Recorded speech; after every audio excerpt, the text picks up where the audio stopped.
Hafta boshida ob-havo qanday bo'ladi? Assalomu alaykum aziz muxlis. Agarda bizning kanalimizda mehmon bo'lsangiz, bizga obuna bo'lishni hamda videolarimiz ostida bir dona like tugmasini bosib qo'yishni unutmang.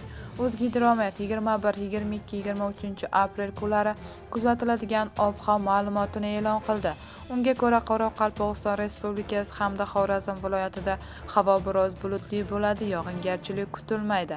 Harorat kechasi 8-13 daraja, kunduzi esa 21-aprelda 22-27 daraja, 22-23 aprelda 24-29 daraja iliq bo'ladi. Buxoro va Navoiy viloyatida havo biroz bulutli bo'ladi, yog'ingarchilik kutilmaydi.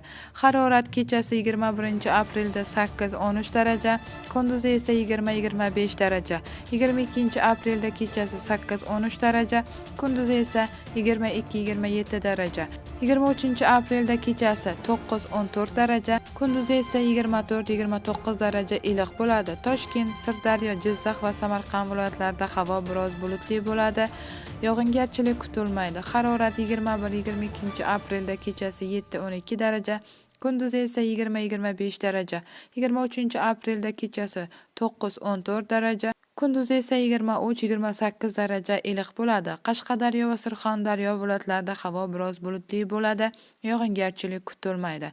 Harorat 21-aprelda kechasi 8-13 daraja, kunduzi esa 22-27 daraja, 22-aprelda kechasi 8-13 daraja, kunduzi esa 24-29 daraja, 23-aprelda kechasi 9-14 daraja, kunduzi esa 24-29 daraja iliq bo'ladi. Andijon, Namangan va Farg'ona viloyatlarida havo biroz bulutli bo'ladi, yog'ingarchilik kutilmaydi.